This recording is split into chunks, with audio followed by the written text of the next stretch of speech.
பிரித்தெடுக்கப்பட்ட ஜனங்கள் என்னவா இருக்குமா?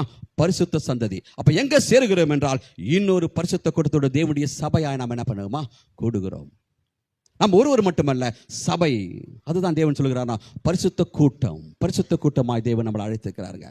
தேவனுடைய நோக்கத்தை புரிந்து கொண்டு, தேவன் எதற்காக நாம் அழைத்தாரை என்பதை புரிந்து கொண்டு நாம் என்ன பண்ண வேண்டுமா? அதற்கென்று பிரித்தெடுக்கப்பட்ட ஜனங்கள் பரிசுத்த கூட்டம். தேவன் அதைத்தான் நம்மளிடத்தில் எதிர்பார்க்கிறாருங்க. அதுதான் தேவன் சபையை உருவாக்கி இருக்கிறார். மட்டுமல்ல, உங்களுடைய வாழ்க்கையின் மூலம், என்னுடைய வாழ்க்கையின் மூலம் தேவனுடைய கிருபையை நான் அறிவிக்க வேண்டும், தேவனுடைய இரக்கத்தை அறிவிக்க வேண்டும், தேவனுடைய அன்பை நான் எதன் மூலம் என்றால் என்னுடைய பரிசுத்த வாழ்க்கையின் மூலம் நான் என்ன பண்ண வேண்டுமா? அறிவிக்க வேண்டும். அதுதான் பரிசுத்த கூட்டமாய் தேவன் உங்களையும் என்னையும் அழைத்திருக்கிறார். அவருக்கு சொந்த ஜனமுங்க. அப்போ உலகத்தில் இருக்கிற எல்லாமே ஆண்டவருக்கு சொந்த ஜனங்கள். ஆண்டவர் விரும்புகிறார் உலகில் உள்ள எல்லாமே ரட்சிக்கப்பட வேண்டும் என்று தேவனுடைய விருப்பம். ஆனால் அவருடைய அன்பை புரிந்து கொண்டு, அவருடைய இரக்கத்தை புரிந்து கொண்டு, அவருடைய மன்னிப்பை பெற்று பிரித்தெடுக்கப்பட்ட ஜனங்கள் மட்டுமே சொந்த ஜனங்கள், அவருடைய ஜனங்கள்.